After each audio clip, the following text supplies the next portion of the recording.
welcome to another episode of Just Now. My name is Jace Monemini, and joined with me, as always, my partner in crime, Anton Taylor. What's up, guys? Today we are very excited. We have the #1 ranked UFC middleweight on the planet, the man of the moment, Dricus Du Plessis. Brother, very good to have you here today. Thank you so much for coming. Thank you so much for having me. It's a pleasure to be here. We'd like to take a moment to acknowledge our sponsors. Iron Curtain Security is a software and hardware company that specializes in the supply, installation, and design of CCTV and early warning detection security. For more information, visit ironcurtainsecurity.co.za. Ligum Fightwear supplies fighters, coaches, and gym owners with premium quality, competition-grade traditional fight gear with a modern edge. All Ligum Fight products are designed, tested, and engineered by professional MMA fighters. For more information, visit ligumfightgear.com and use the promo code JustNow10 for a 10% discount when purchasing. So Dricus, I'm excited to have you here, and I need to know, this is like my burning question. You've obviously made it to the pinnacle of an MMA career, right? You're at the top right now. Did you always know that, like from day one, when you made your debut in EFC or even as an amateur, did you always know that you were going to be here today? I feel like fighters kind of know in their heart like how far they can go, but I'm curious if you visualize this right from the beginning. You know, it should be easy to answer, but it isn't, because when I started this career, my only goal was to fight on TV. That was the coolest thing. And as you start conceptualizing exactly what you're busy with and start seeing, listen, I'm doing good and you're getting better and opportunities start coming, every time my goals just started shifting a little. It was become an EFC champion. That'll be awesome. That'll be a life goal. Then became champion, eventually became a double champion. At the end of the day, that's where the goal is at now. It does not have an end date. It's purely to be the greatest fighter of all time. And it just shows you, like, you think you're dreaming big, but you can always go bigger. Yeah, pretty. And I want to ask, man, so like, many people, like myself, like when, I try not to fangirl when you're here because it's exciting to have you, bro. And I'm wondering, like, if you follow fighting in South Africa, we've known you for a while, but I don't know how it is for the average person on the street. And I don't know if there's been like a moment when you were like, oh shit, like a lot of people recognize me, and like how it's sort of like if your life has like changed or Yeah, absolutely. I think especially being EFC champion, then becoming a double division champion, then starting being the face of EFC for a while, it was almost your hardcore MMA fans that recognize you, or just because the scene is just not that big. Yeah. And ever since UFC on Supersport started becoming a reality, and we had a horse to root for in the UFC, myself, Cameron, going out there and performing well. It almost became every fight more people are taking note and more people are watching it. More people are proud. And after this last one, of course, fighting a guy like Robert Whittaker and beating him, that changed the whole game. But the life is ever changing, but it's almost gradually become more and more, and it's just cool for me to see how many people are watching the sport, how many people are excited about the sport, and not only supporting me, but supporting our boys when we go out and do what we do. Yeah. Okay, so I know you've told me this off podcast, and we've spoken in the past about just dealing with adversity and dealing with injuries. I've spoken to you about the injuries that I've dealt with, and you always seem to have these crazy injury stories before a fight. Anything specific that happened this time around? So, with this, it's a fight camp. I always tell people, I don't think myself or any other fighter, especially at that level, has ever stepped into the cage being 100%. This fight camp is a very intense time. Your body goes through a lot. It's 8 weeks of intense training, taking damage. It's not intentional, but when you are training for a fight, you are probably going to get injury along the way. Whether you have a finger that's dislocated or something bigger. So with this fight, literally 2 days before we flew out to Vegas, I went for a low kick, and my training partner just moved back, and I fractured a part on my leg and on my foot right at the top. And I thought it was nothing, because obviously with adrenaline, and the next morning I couldn't walk on my foot at all. And we had to go to the team doctor saying, listen, what are we able to do here? And obviously, having a moon boot on immediately to make sure that everything is stable, you don't want to cause more damage. I had to go to the doctor, but walking around with our hats, with the hoodie, making sure I'm disguised, because what am I going to do? Drive with my car that's branded. get out, just before we go. Everybody's so hyped up for this fight, and that wouldn't have been good, but it all worked out. We had to deal with that and couldn't kick for almost 3 weeks before the fight. And the first time I actually kicked with it again was in the fight. But what would a camp be without some adversity? Well, bro, I find it very satisfying because, your nose, you obviously broken your nose, and people are like, oh, he gasses easily. And, obviously as a fan, you're quite sensitive to like when, I read the comments on which I shouldn't. But, bro, you fixed your nose, and then you literally, I think you shut up, apart from the victory over Whittaker. Like, I think people had to admit that they'd been wrong. Listen, for me, I was also nervous, let me tell you that, because I know I'm getting more tired than I should be, and we don't have a concrete answer for why is that happening. It's not the fact that we're not training, we are working harder every fight. It just doesn't make sense, because when I'm training, it's not happening. And I'm always in great shape. Then getting to a fight and you get tired within a round, and we are looking for the answers, and the nose was the clear answer, but there was only one way to find out. Everybody always asked, and that's why I didn't like the whole nose narrative, because I didn't want to sound like I'm making an excuse for it. And with this fight, this is the first fight I fought with the new nose, was 100% before going out. I just felt, Jesse, I can't get tired this fight. Like, if this happens right now, what am I going to say? And felt amazing, felt absolutely incredible. And did you feel the foot in the fight? Like, were you aware of the injury? Literally the first strike I threw as the fight started was a kick to the shin with this exact foot. Just because it bothered me the whole time, because even in warm-up I didn't use the kick with it. It was too painful. And as soon as the ref said fight, I just knew I had to kick this foot to get over it. It's already screwed, so might as well just go all the way. So that's something that you said to me on the phone the other day, and it was like really profound for me, that you were like, I threw this kick right from the beginning. Because as someone that's fought with an injury, I've always had the almost opposite mentality, where it's like you try and protect it as much as possible, and then it feels almost like the more you focus on it, the bigger the problem becomes. So it's an interesting shift that you decided to just, go first strike you throw that, so that now the worst is potentially out the way. Yeah, 100%. And I always tell people, if you get an injury like that 2 weeks before the fight, much better than getting it 4 weeks before the fight. Because to fight injured, that's fine. Adrenaline, you're always going to be fine. For me, that kind of pain, you feel pain, but the adrenaline just takes. You'd worry about it afterwards. But if you have an injury 4 weeks from the fight, that starts to go into, now you can't train properly, so you're going underprepared into the fight. So that's why this injury, even though it wasn't ideal, happened at the best possible time. Brian, I think Whittaker and one of the sort of greats of the sport.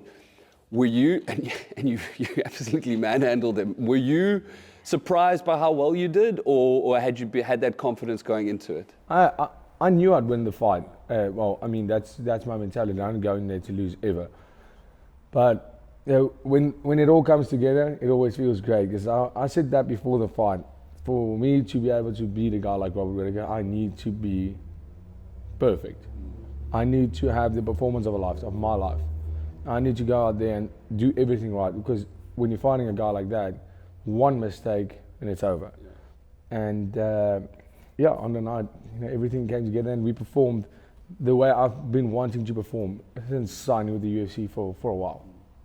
It's always interesting to me watching, young up-and-coming UFC fighters then start to fight essentially their heroes or people that they might have looked up to.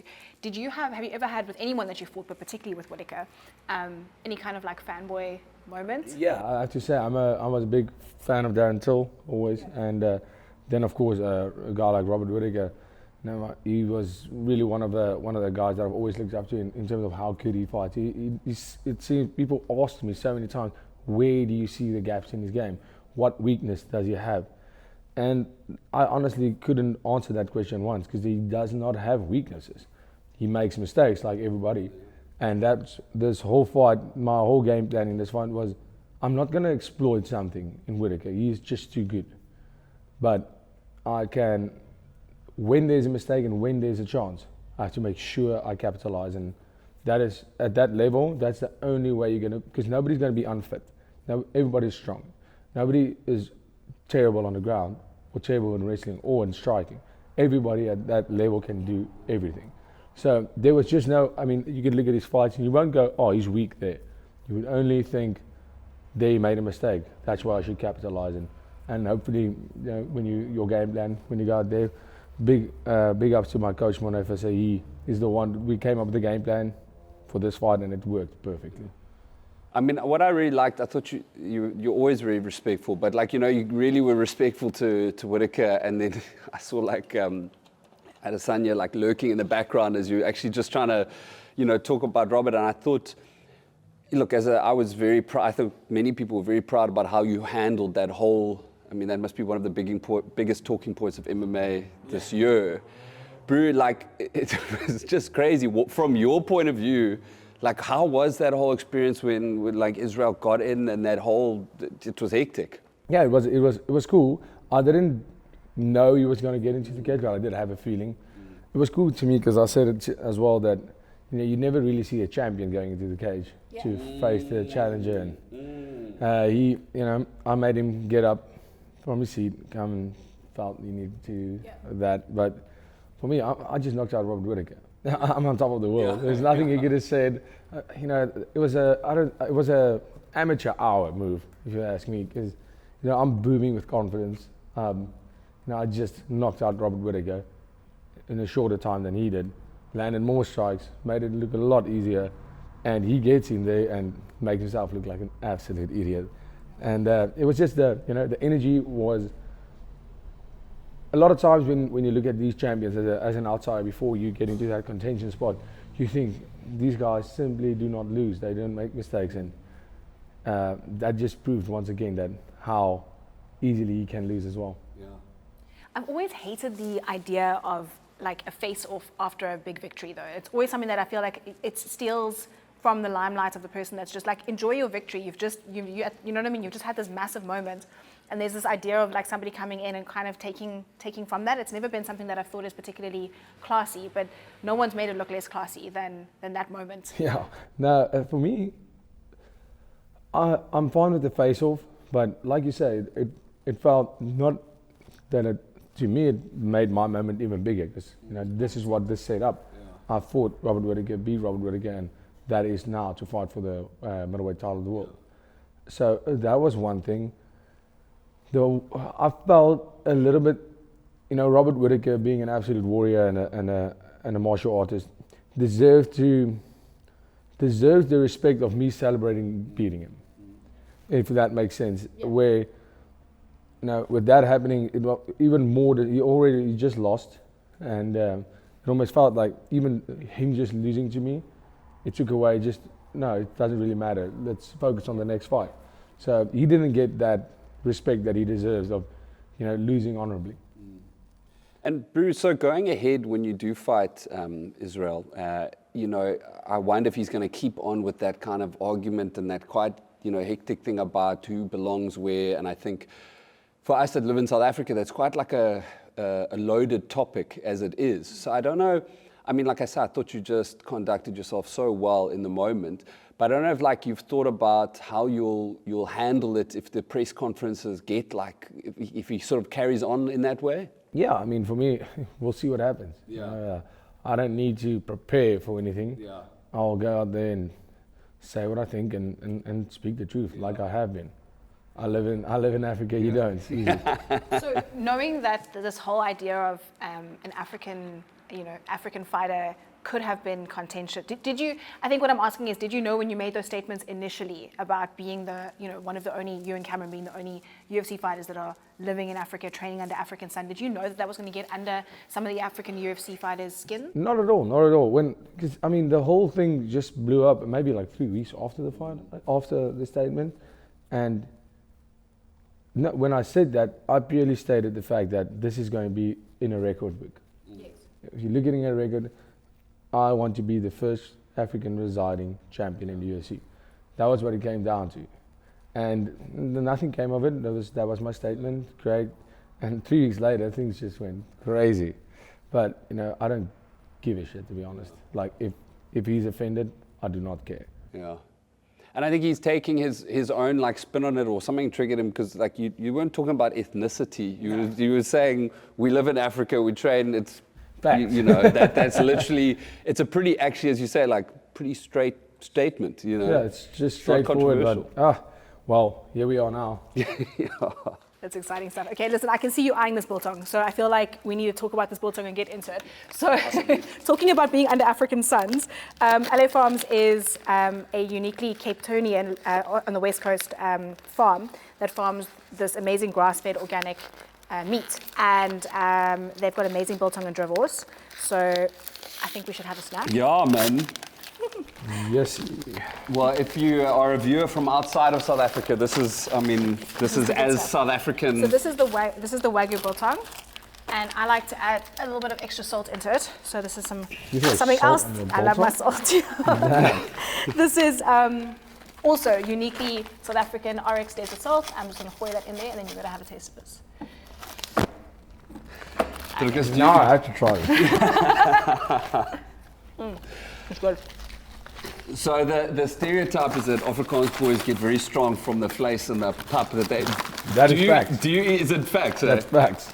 Factually, fried vleis and pap.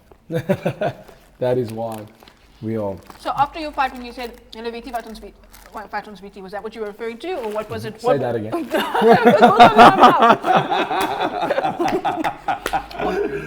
What did you mean?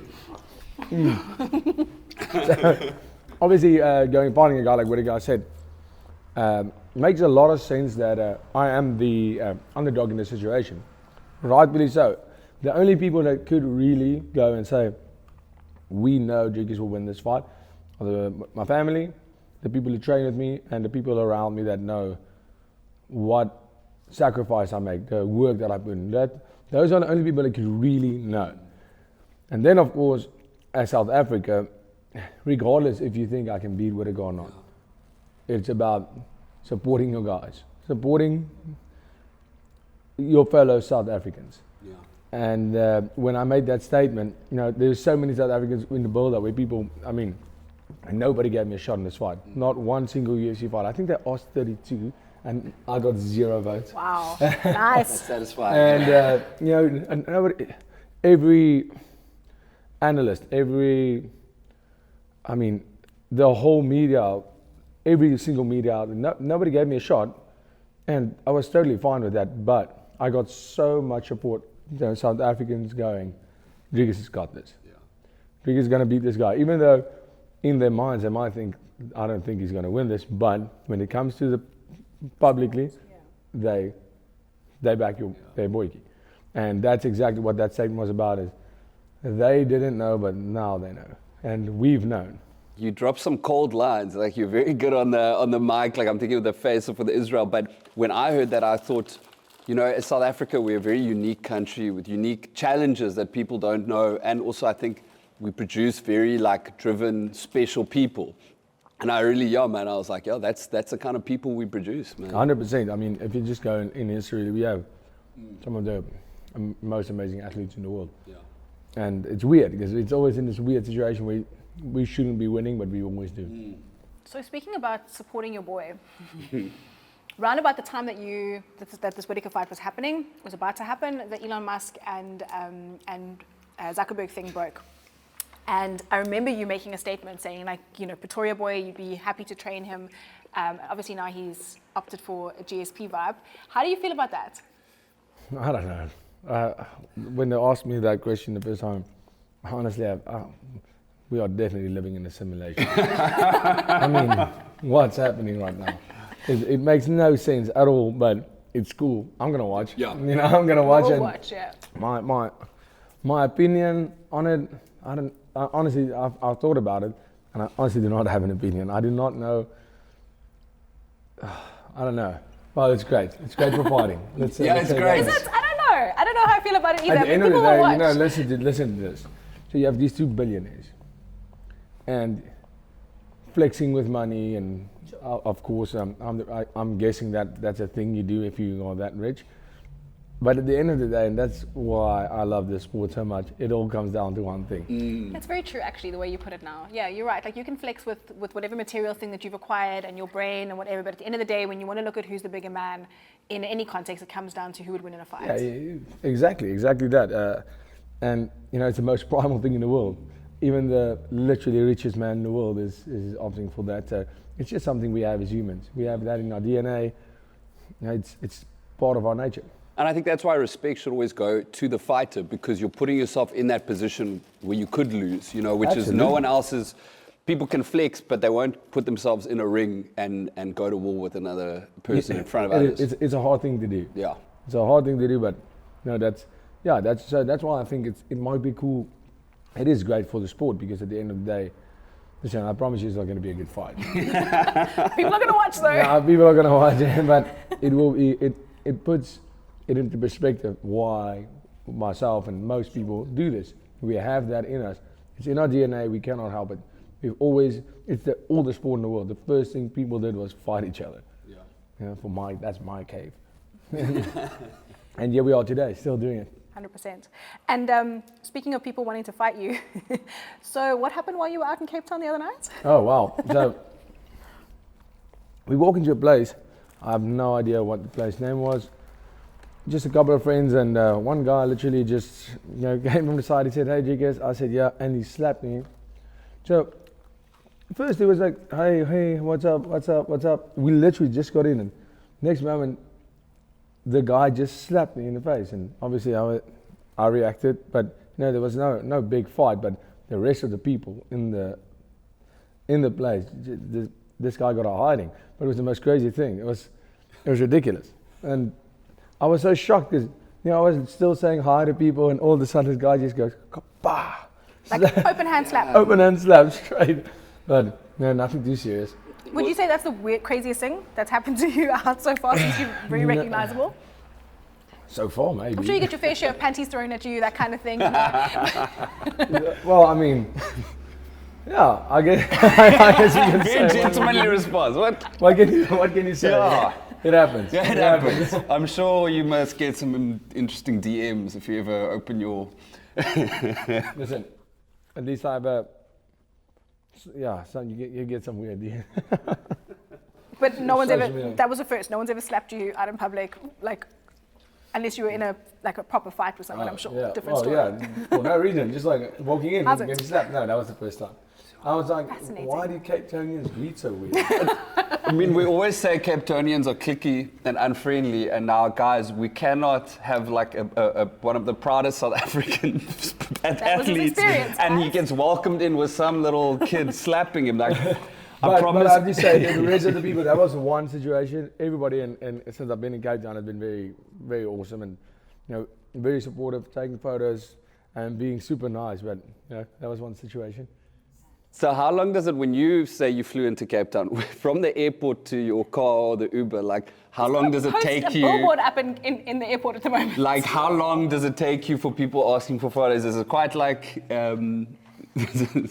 Well, sometimes it's cool because I can see some people want to ask for a photo or they want to say, but sometimes they just feel like a little bit shy. I don't know. Yeah. Obviously, they think maybe if I say hello to this guy, he might just beat me or something. But it's always funny because if one guy has the courage to come up and say, Then it's "Please like, can I have a photo?" Immediately everybody's like free fall. But it's great. I mean, especially after a massive fight like this, it's great to be celebrated. So, you said to me, and I don't know if this is public knowledge, but you said to me that you felt like Whittaker was your easiest fight in the UFC so far. I felt not him being my easiest fight, but in terms of my performance, I performed at such a level in this fight that I could beat anybody in the world. And that's what made it feel easy, is the fact that I showed up and fought the way that I know I can. All the fights before this, I've had some good performances, had not so good performances, got the victory every time. But with this fight, once again, I stated that I cannot be 99%. I need to be 100% on. And me at 100% can beat anybody in the world. And I felt like I was firing at 100% in that fight, and that made it feel easy, if that makes sense. It's Robert Whittaker, obviously, technically is just so sound, and he's such a good all-rounder, but when I came out there and I could feel it, when I got into that flow state, there's nobody in the world that's going to beat me.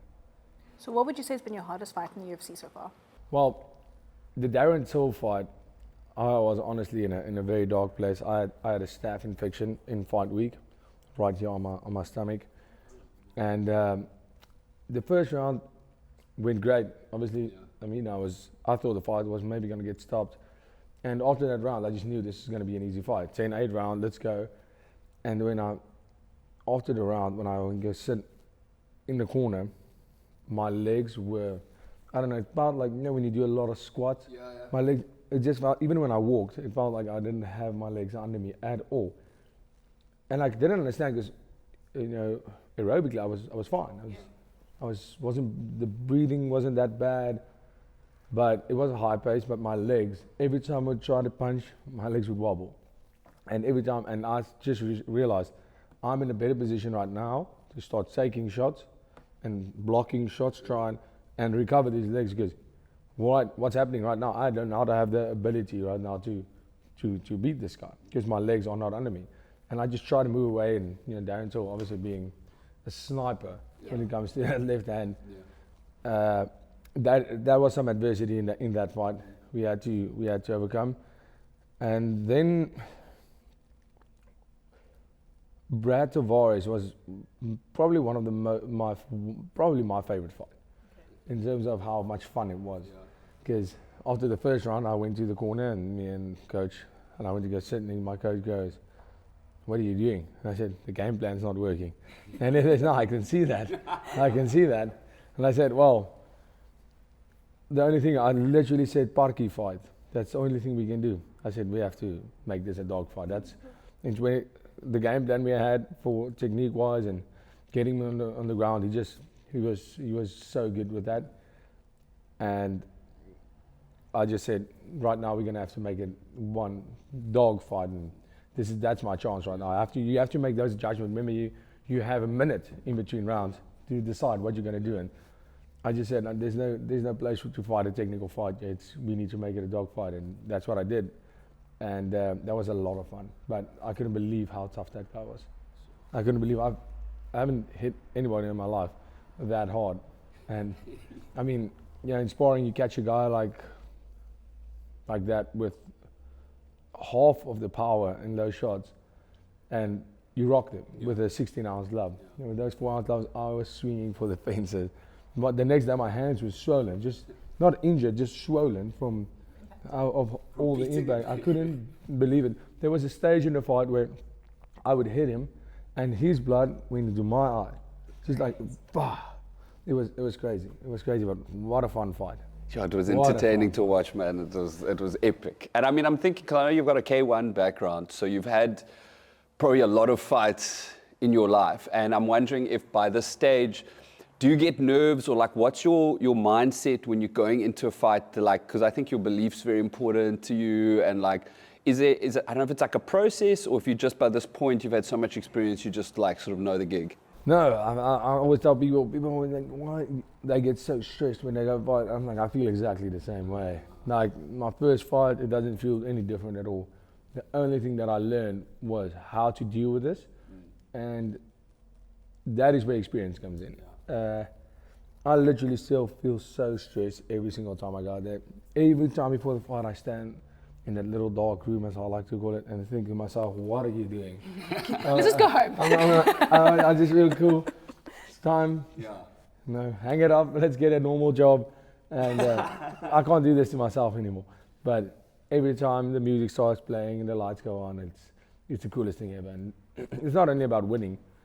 It's about loving that feeling of, and I honestly feel that's why I do this. That's why I love it so much. That feeling of being in control, but it's so out of your control. It's not even funny. But I enjoy that so much. But when I work with a mental coach, we worked a lot for this fight. Big thing with me is I don't get anxious before I fight ever. I don't get nervous in like being feeling that I don't want to fight right now, I'm a little bit scared. Every fighter feels that. I get very excited. Like I'm always laughing before I go out, and like I get super excited. You know, it's you know, maybe that's just my coping mechanism with the stress and the pressure. I just get so excited, like ready to go. I just want to go. And sometimes, you know, when you're so excited and you make some mistakes. And one thing we've tried to do in a few fights before this, I would say, Darren Till, Branson, those fights, we try to calm me down the whole time, and stay in a mindset of don't get too excited, don't go there, stay calm. And that was, I think, the worst thing we could have done. I don't think that was a smart move, because I was thinking about staying calm so much that stressed me out more. That made me get tired quicker. That made me not fight. That made me hold back the whole time. Where with this Whittaker fight, I was calm, but I wasn't trying to put away any excitement. Yeah. It was great, and I was 100% in control. Mentally, it was great. I walked out with a heart rate monitor on to the cage. You'll see my coach Monet, he took it off just as before we went in to measure my heart rate going in, because my heart rate would go to 140 when I walk out. This fight before we walked out, it was 111. And even 140 is really low. I'm pretty sure mine is on 190 when I'm walking out. Just walking out there goes 140, and you know, for but me, that's high, I think. No, 140. 140 just walking out there, standing while we were being introduced. Now all of a sudden, I'm fighting. My heart rate goes to 160 immediately. 160. Yeah, 160. Yeah. When you're fighting, that's a high heart rate. That's a very high heart rate to start your first minute in the fighting. Yeah. So look, I mean, I've done a full Daru strength and conditioning course for coaching, and one of the things that he speaks about is how some of these top UFC fighters are able to get their heart rate down to like 120. That's the goal, 120 between rounds in that 1 minute. Is that something that you guys were working with 100%, as well? 100%. The whole time we tried, because with this game, obviously we knew there was something wrong with why am I getting tired, and we got in more help with strength and conditioning. We started working on my aerobic base, and we realized there was a little bit of a problem there, because we're always training at full speed, that my heart rate just knows one place, and that's at the top. So even when I'm just going at a slow pace in a fight, my body doesn't know how to respond to that. I'm getting as tired when I'm going slow as I do when I go full speed. That's why I was just always going, when I'm tired, let's go full speed, because now at least my opponent's getting tired too. And with this fight, we spent a lot of time fixing those problems, the 8 weeks we had. And yeah, it all paid off at the end, and that's why obviously also, you don't have anything to measure it with, my heart rate. So this was a big test for us as well, to make sure that in future, where we at. And what was great is, before we walked out, that excitement started, and my coach said, hey, you need to bring your heart rate down. And obviously that's a big mental thing, but you know, if you and my heart rate, I started dropping my heart rate with 9 beats within a few seconds, going down, and that's where you want to be. That's how you know you're in control mentally, and that's such an important part, to be in control, and you know, not letting the environment control you, but you are 100% in control in that environment. It paid off.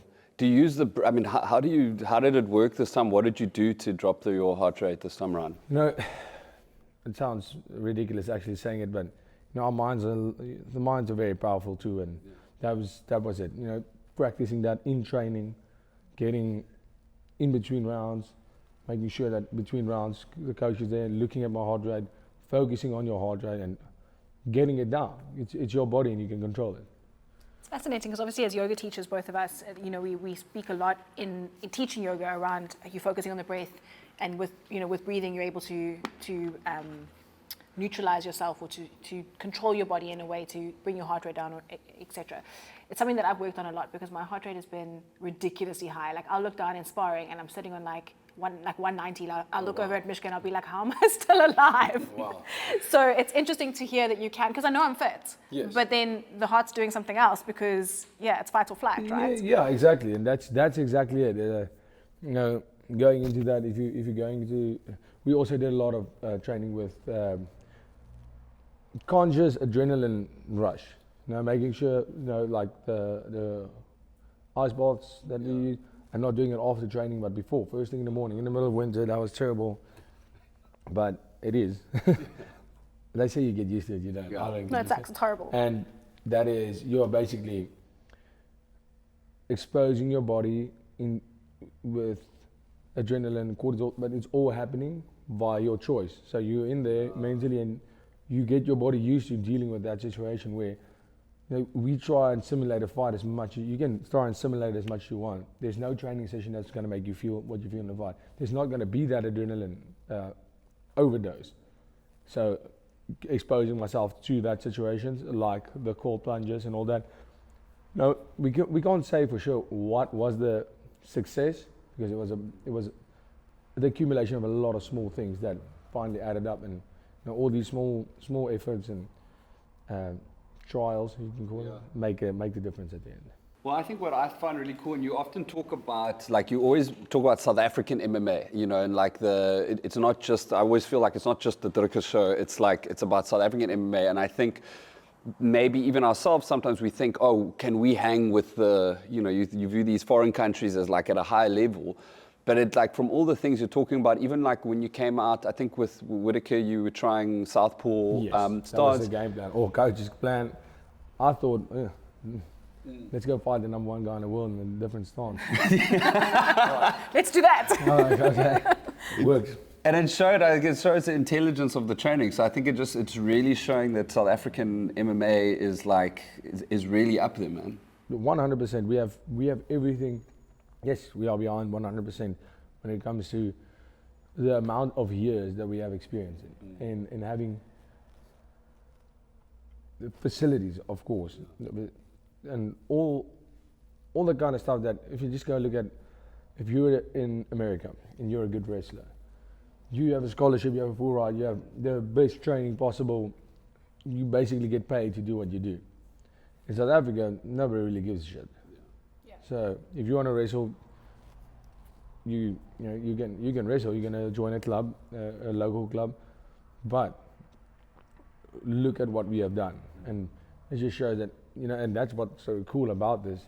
Now I'm just seeing. I don't know if you guys, when I fought, if you guys obviously with your gym realized that happened too, and I didn't even think about it that way. Obviously for me at CIT, owning that gym, every fight you see the influx of people. Yeah. More people wanting to join, people being inspired to finally start this, kids, everyone going, we can do this from South Africa. And I don't know if you guys in Cape Town also felt that I spoke to a wrestling coach who's a small town wrestling coach, and he said after the fight, the amount of kids that came to the wrestling class because of they saw, here's a South African that can do it, I can also do that. And that's awesome. So obviously you and Cameron aren't the first to get to the UFC. 100%. There was the Rowan Potzers and then Gareth, and there have been guys, JP, now Timber. There are guys coming through. But with the initial guys that started, let's say Gareth and Rowan Potts, that got into the UFC, would you say that was just the wrong time in terms of the development of MMA and we've caught up, or is it wrong training camp? I train with Gareth now. I think with Ruan, I think it was, I don't know, maybe it's mentally, being the first South African to go to the UFC, that's a lot of pressure to handle. So I mean, it's hard to say with Gareth. I think he was in the. Let me explain this. What I think happened to all these guys, a lot of them, the goal was always to be in the UFC, to make it to the UFC. And they reached that goal, and now what do you do? Yeah. That's what I think. Personally, that's what I think, because I train with Gareth, we're very good friends. Yeah. He's such an intelligent fighter. He helps me with my camps. He has been for the past 2 years. We've been working together.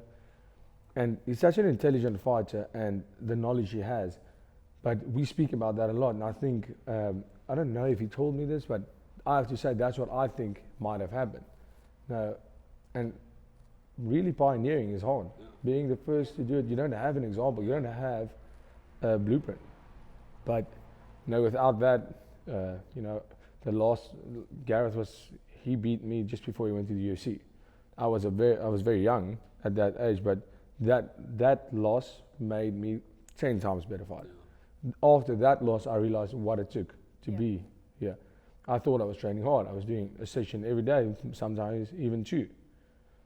And then I realized there's no half-assing to make it. There are guys that do this for a living, and that's where I made the switch of I need to be a complete fighter. I can't say I don't want to grapple with this guy or I don't want to strike with this guy.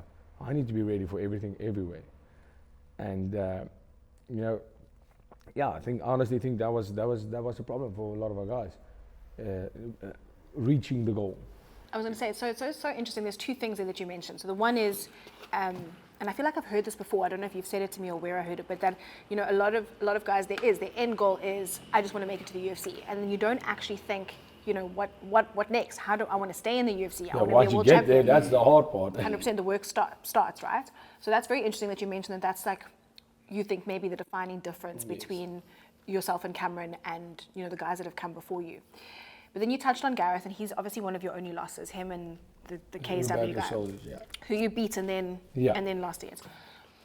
We talk about, you win or you lose, you win or you learn often, which I don't completely agree with, because I feel like I learn a lot from my wins as well and where I possibly went wrong. But what came out of your kind of 2 losses in your career that were big lessons for you? Yeah, the great thing was with the Roberto Soldic loss the last time. I was fighting at welterweight and I shouldn't have been at that weight. And I became champion in the UFC and in KSW. And now I had this bout, and we actually knew I can't make welterweight anymore. I was young. I was 21 when I had my debut at welterweight. And then I was walking around maybe 85, 86 kilos. And I walk around 97. And that's where I walked around. By the end of my welterweight, it was just, I became a grown-up. Yeah. And, I had this belt, so what am I going to do? Give up the belt? No, I can't do that. And I was just killing myself to make that weight every time. I had to, all in all, go down, 20 kilos? That's what I had to get down from to get to the weight. And life was miserable. I didn't have 8-week camps. I had to start with my diet 12 weeks out. And just, it was miserable, and it started affecting my body, my, everything, your hormones, everything goes down the drain. But what can you do? I have this bout. So if I had beaten Roberto Soldic in that second fight, I would have probably still be at welterweight. And that would have been the worst thing for me. I'd probably get signed to the UFC, because I was on an 11-fight win streak then. And I would have been signed as a welterweight. And that would have been, I think, that would have been actually that would have made my career terrible. I don't think as a welterweight I could even compete in the UFC. I couldn't take the punches that I take. In that last fight, every shot that I took, even on the gloves, felt like somebody hit me with a bat. I just didn't have it. And that was the big thing we took away from that.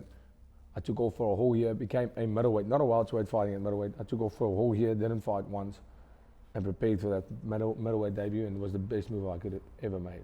Because, you see these guys fighting in the UFC and you think they are massive.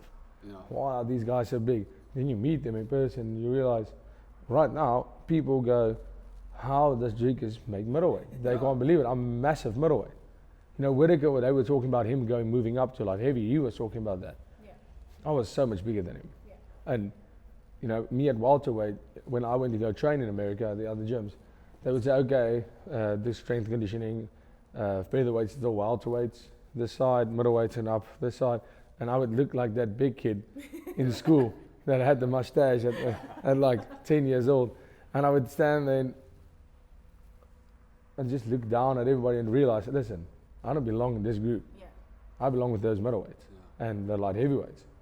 And that was a big, big lesson, and it saved my career. I honestly believe so. And obviously the loss against Gareth, knowing how good he could wrestle and grapple, and knowing that I'm a striker at that stage, purely K1 striking, and that not being his strong suit, I just knew I could, we have to keep this on the feet.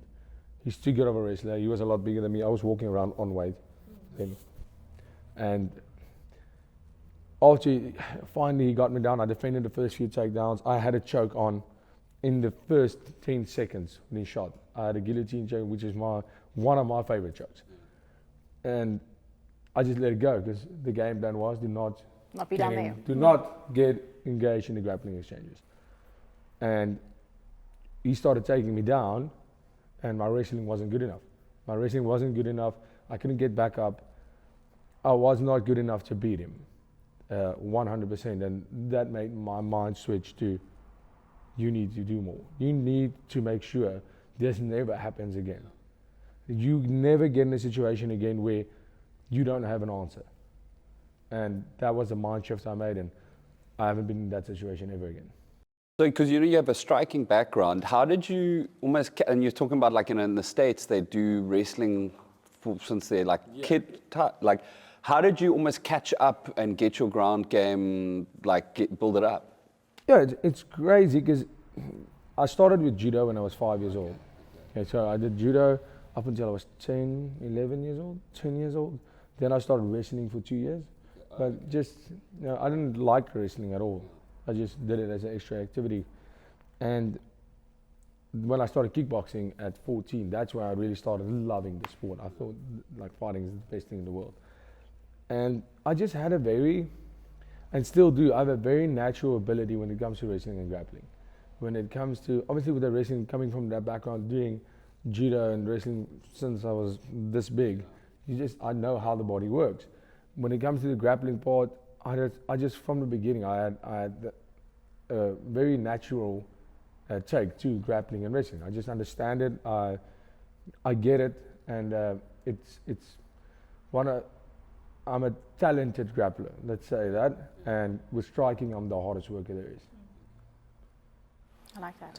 You touched on something now when you speak about your weight divisions and how you kind of struggle to make welterweight and then realize you were middleweight, and how that was a process.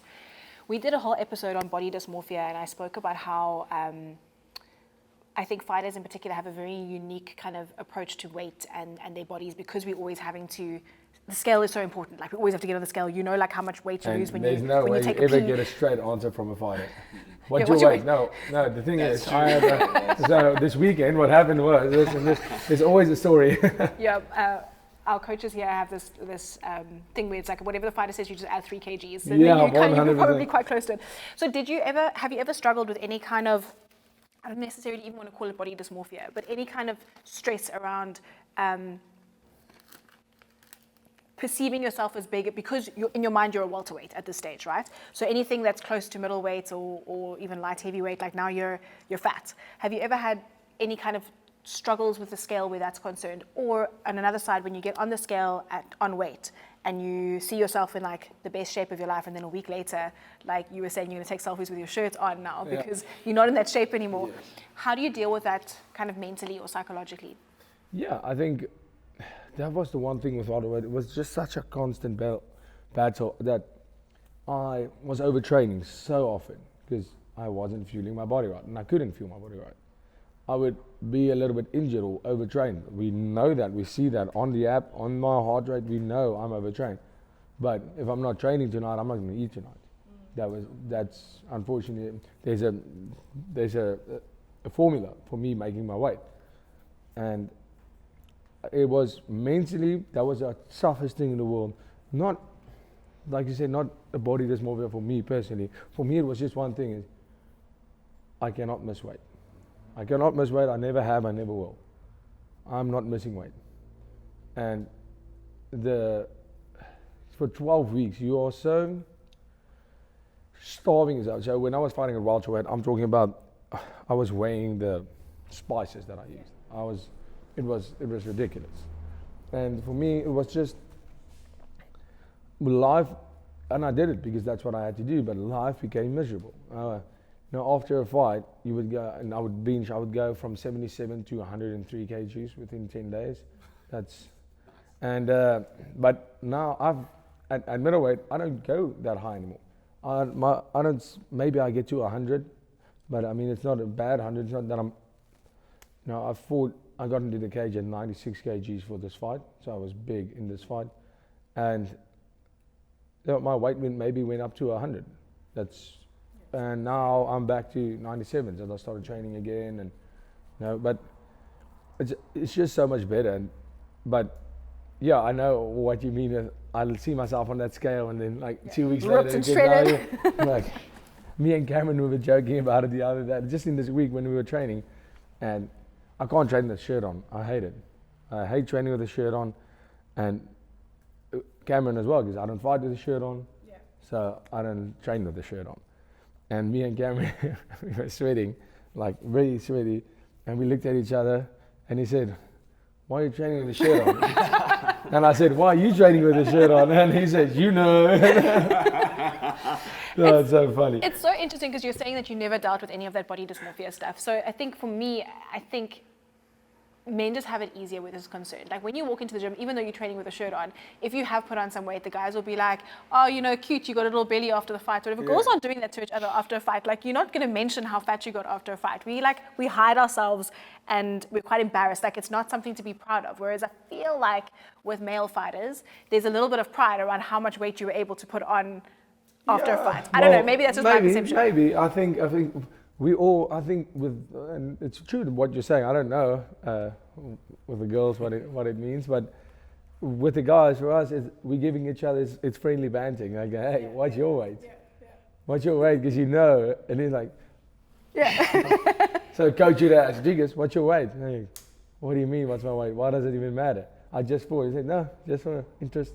Well, bro, I think your weight is one of the most discussed on earth. People talk about your weight. Like, I've had conversations, because they always talk about what a big middleweight you are. Yeah. And everyone's like, "What do you think he's walking around at, Bruno?"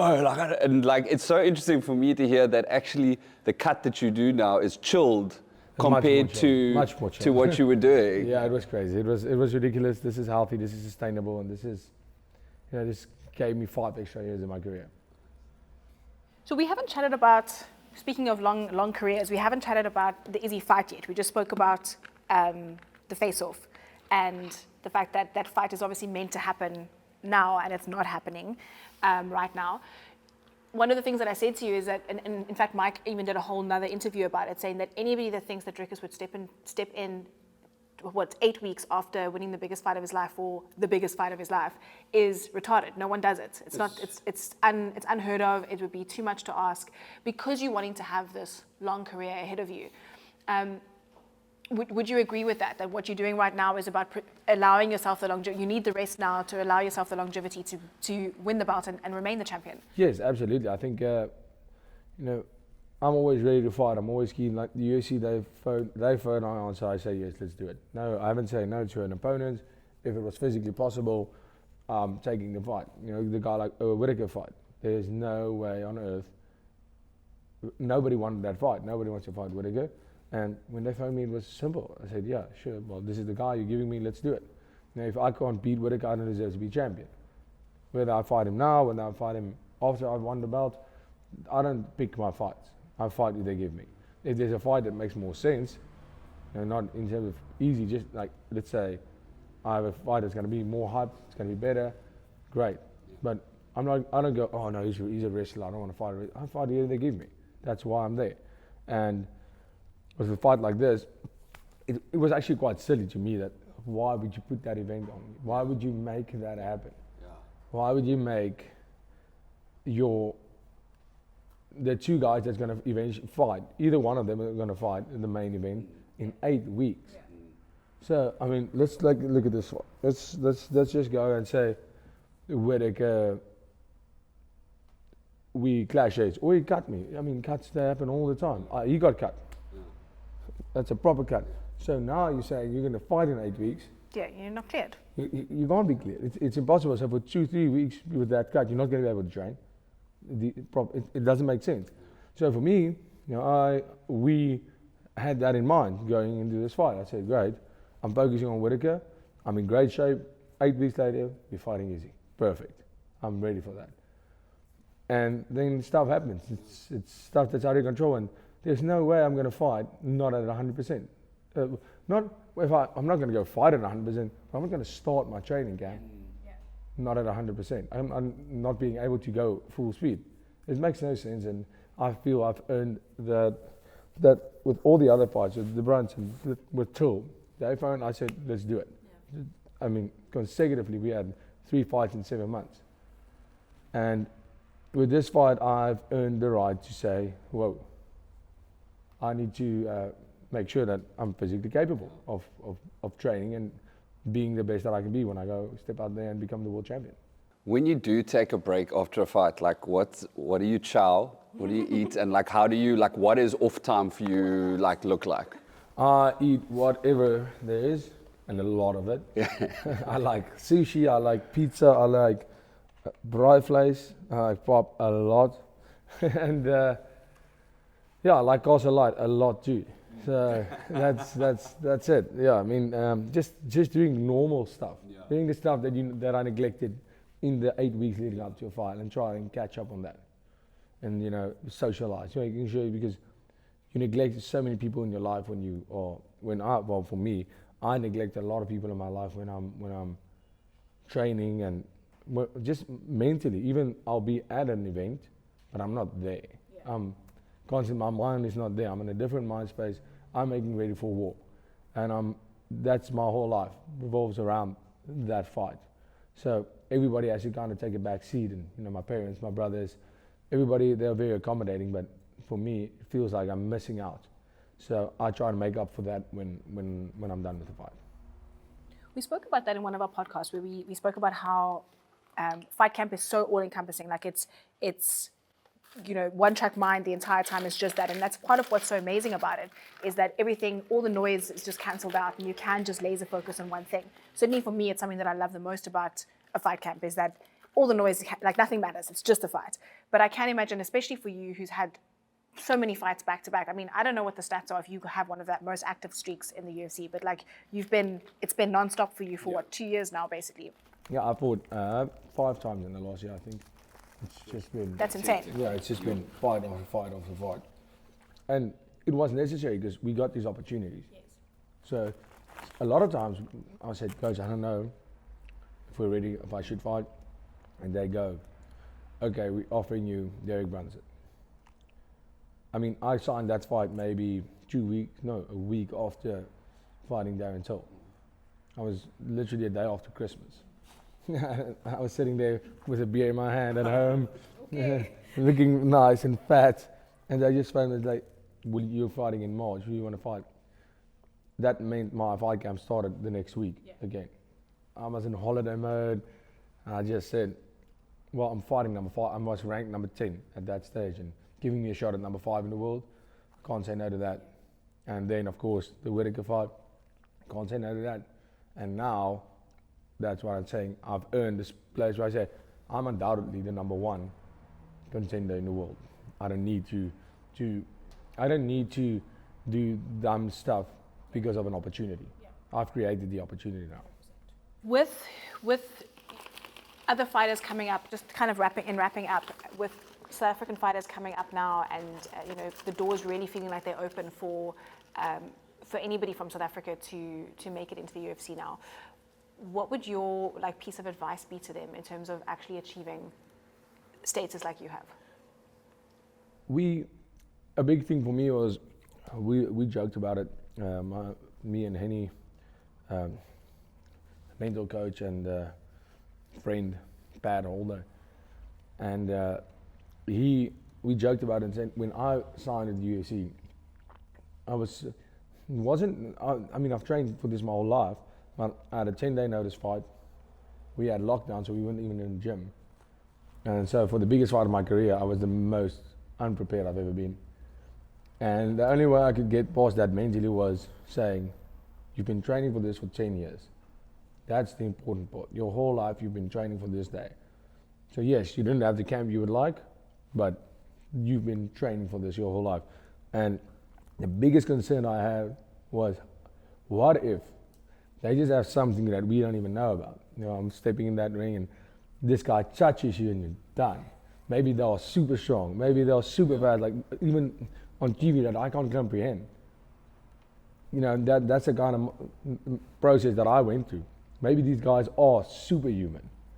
And the first time I knocked somebody out, or after the first shot I took, I went, just feels like another day at the gym. And we do not have to ever stand back for anybody in the world, any gym, any size. You know, believe in what you're doing. Be honest with yourself.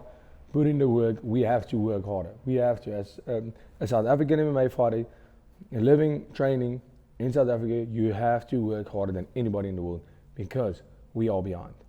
And we are catching up fast. But that's only one way to do that.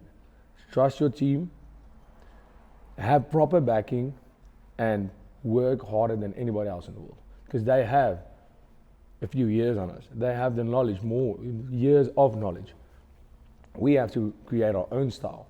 And that's what my coach did so brilliantly.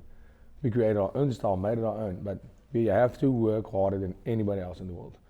You know, I think one of the things we love about fighting is that a lot of the lessons you learn in the cage or in the ring can be transferred. You know, like you get knocked down, you get up. And I'm wondering what advice you would give to somebody who's, not a fighter, because, not all our viewers will go that route. But with anyone that has a goal, or, what, for example, if you were to meet a young girl who wanted to be a soccer player, what would you tell her?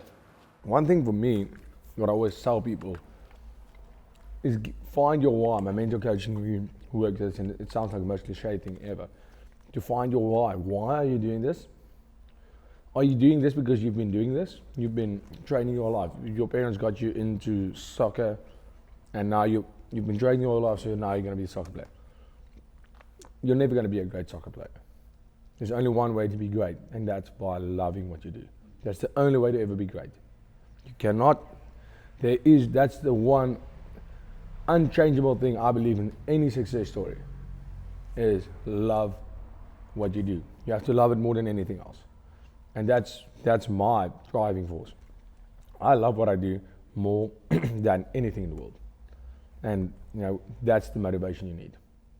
I think it's interesting, especially when you speak about that in a fighting context, because soccer, there's no real danger factor. But I think with men especially who fight, I think a lot of men believe that they should fight because they talk themselves into it, but they don't really want to. Yeah. It's hard, and it's hard. it doesn't actually. It's not always nice getting punched in the face or whatever. So I think a lot of guys, I see them, show up in our gym and other gyms where they think they want to be a fighter because it's what everyone around them does, but they're not actually built for the fight life or what it actually entails. Not everybody loves the grit and the grind of getting fucked up and whatever it is.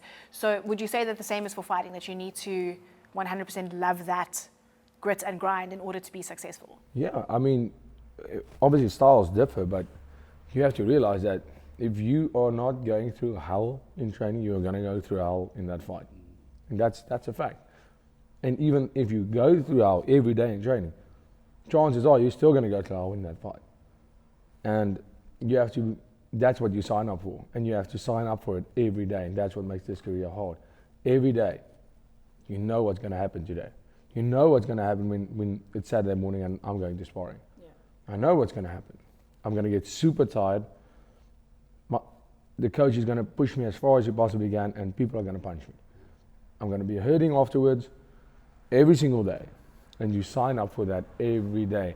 And you need something a lot bigger than money or fame, whatever the reason is, superficial reason you're doing this for.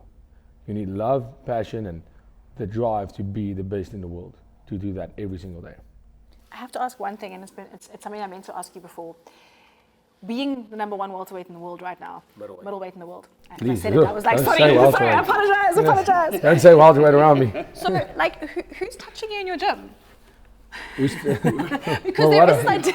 Well, that came out wrong. There is this idea that It's not that kind of interview. there is this idea that you have to go. Twice. Let me know if you need help. There is this idea that you need to leave because our pool of training partners, becomes less and less as you go up the ranks. And you speak a lot about how you get fucked up in the gym a lot. So have you been able to? Is your team coming up with you in the sense that they're still able to push you, or do you feel like at some point you need to seek out other sparring partners? Well, our team has been growing, the pro team. Obviously, that's the one thing I'd always say, that where we lack against all these other countries. They have, when I go train in the States, they have 70 guys professional guys, 30 UFC fighters, 30 Bellator fighters fighting on the same mat, sparring. Where our team right now, we have 20 pros on the mat, and yeah, around about a bit more, bit less some days, but yeah, that's what we have. So the team has grown exponentially, and you know what is great, a lot of people realizing, pros realizing, if I want to make this, CIT obviously has the blueprint to make it in the world, to go and say, they can make a world champion. And that inspired a lot of people to say, I'm going to make the move, I'm going to make the move, and we are very accommodating with that. And the better our team gets, the better I get. Yeah. And me and Coach Monet always talk about that. This inspired so many people, what myself and Cameron, we just did, that even since the debut I had in the second fight, you just see the pros being more, what can I say, more hungry, because now they're already a pro fighter. They see, I'm talking about my teammates, the guys that train with me every day. You can see a new fire in them every fight, because now they see, look at what we can achieve. I'm training with Dricus every day. I'm doing the exact same training he's doing. Why can't I do it? And you see that. The big reason why a lot of people can't do what I do is the fact that I don't show up to training and I train. I go out there every day, I get to training, and I try to be the best in that gym. And I carry that torch of being the leader of my team. But that comes with a big responsibility, is be an example. And I'm an example of, when I'm at training, I'm training full speed. I'm going, yes, I'm doing this training, I'm trying to win the training session. Every training session, sometimes I have to, have a strong word, and it seems a little bit condescending, but with the other pros, I say, hey, listen, you are screwing around here, like, I don't like the mediocrity of that. I don't like to be surrounded by that. The energy is, we are not here to be mediocre, we are here to be great. Every guy in the gym, I want them to experience what I experience. I want every single one of my teammates to feel what it feels like to knock out Robert Whittaker. And they all have the potential of that, and just the more, since the UFC career, like, I just see more people having to do less of that, motivating people. No, people are motivated now. People see what they can do. Yeah. And it's amazing. It's really cool. And in our gym, I was away for 2 weeks after the fight. I wasn't in the gym while sparring, or at least, and I did some boxing sparring when I got back with the team, and I just realized it's like the people, while they were working in that 2 weeks, I felt a completely different style. I felt I was in danger. I had to keep. I have to make sure that I'm ready, because they were ready. And we have a guy like Mark Hume. He's going to be in the UFC soon. He has to be. He's incredible good. He's such a good fighter. And now at a welterweight, I can't believe he's a welterweight, but he makes the weight quite comfortably, and he's massive. But that guy is a world-class grappler. When I'm grappling with Mark, we are giving each other a hard time. That guy's on your back here, it's terrible. Yeah. But when we have strong guys, we have big guys, and the team keeps on growing, because the people, the pros around the country, a lot of them start seeing what is possible.